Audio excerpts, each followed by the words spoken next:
Hello viewers, আসসালামু আলাইকুম। আজকের ভিডিওটা অনেক ইন্টারেস্টিং, কারণ আমরা শাহী পান খেতে চলে এসেছি খুলনাতে। সো চলুন কথা না বাড়িয়ে যাওয়া যাক।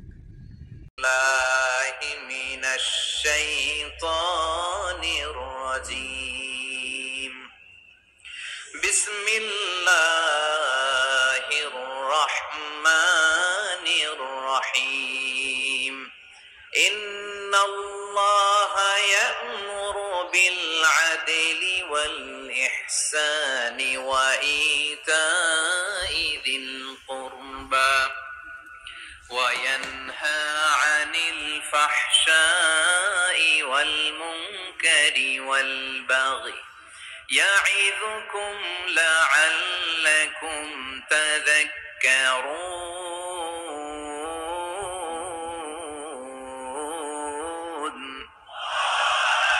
আল্লাহ তাআলা ইরশাদ করছেন, ইন্নাল্লাহা ইয়া'মুরু বিল আদলি ওয়াল ইহসান, নিশ্চয় আল্লাহ তাআলা তোমাদেরকে ন্যায় বিচারের আদেশ দেন, সদাচরণের আদেশ দেন, নিকটাত্মীয়দেরকে দানের আদেশ দেন। আদেশ কয়টা?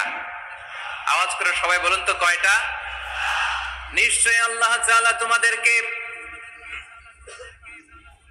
ন্যায় বিচারের আদেশ দেন, সদাচরণের আদেশ দেন, তিনি তোমাদের নিকটাত্মীয়দেরকে দানের আদেশ দেন, আর তিনি তোমাদেরকে অশ্লীলতা থেকে নিষেধ করেন, মন্দ কাজ থেকে নিষেধ করেন, অবাধ্যতা সীমা লঙ্ঘন থেকে নিষেধ করেন। তিনি তোমাদেরকে উপদেশ দেন যাতে তোমরা শিক্ষা গ্রহণ করো। সুবহানাল্লাহ। উপদেশ দিচ্ছে স্বয়ংকে। তিনটা জিনিসের আদেশ। ইয়া'মুরু বিল আদল, সুবিচার, ন্যায় বিচারের আদেশ তিনি দেন। ইহসানের আদেশ দেন, যাতে আমরা ইহসান করি, একে অপরের প্রতি সুবিচার করি, মহানুভবতা দেখায়, অনুগ্রহ দেখায়, আর নিকট আত্মীয়দেরকে যেন আমরা দান করি। এই তিনটা আদেশ তিনি দিয়েছেন। আর কোন তিনটা জিনিস থেকে তিনি বারণ করেছেন? অশ্লীলতা, ফাহশা, মুনকার, মানে সব মন্দ আর অসৎ কাজ, এগুলো থেকে তিনি আমাদেরকে বারণ করেন।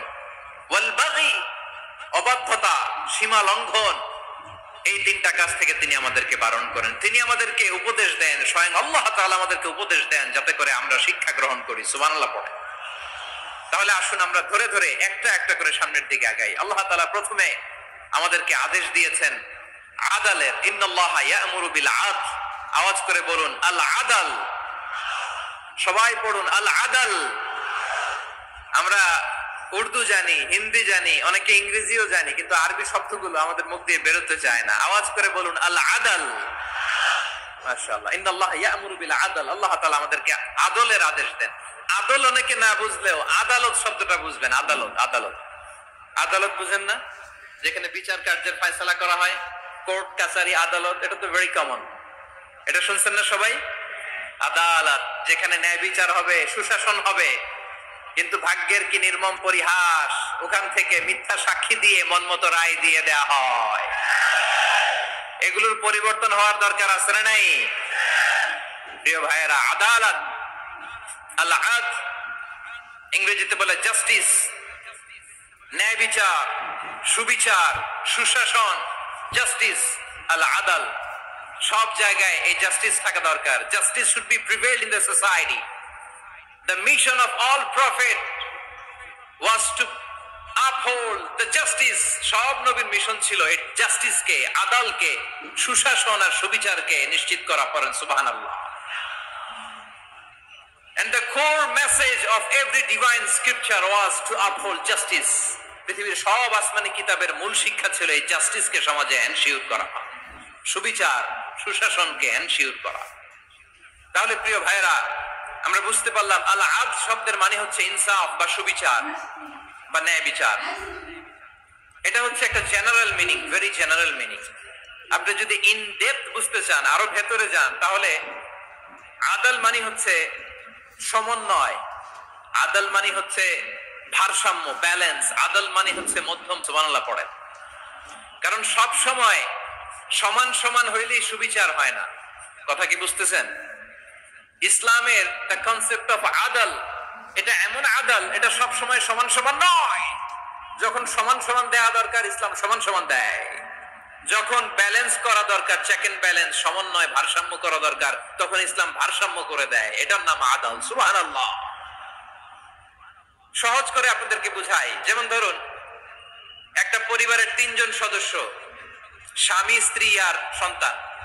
তাদের সকালবেলার ব্রেকফাস্টে স্বামীর, সকালের নাস্তায় স্বামীর 3টা রুটি লাগে, স্ত্রীর 2টা লাগে, আর সন্তানের 1টা রুটি লাগে। এখন আমি যদি সমান সমান করে আদল করতে চাই, সবাইকে যদি 3টা করে রুটি দেই, তাহলে স্বামী বেচারার জন্য ঠিক আছে, কি বলেন? কথা কি বুঝতেছেন না কষ্ট হয়ে যাচ্ছে? যদি সমান সমানের নিয়মে আগাই, তাহলে 3টা করে যদি রুটি দেই স্বামীর জন্য ওকে, কিন্তু স্ত্রীর জন্য 1টা বেশি হয়ে যায়। আর সন্তানের জন্য কয়টা বেশি হয়? আচ্ছা, এই তো বুঝতেছেন, মাশাআল্লাহ। আচ্ছা, 2টা করে যদি সবাই দেই সমান সমান নীতিতে, তাহলে স্ত্রীর জন্য, স্ত্রী বেচারির জন্য ঠিক আছে, কিন্তু স্বামীর কয়টা কম পড়ে? আর সন্তানের বেশি হয়ে যায় কয়টা?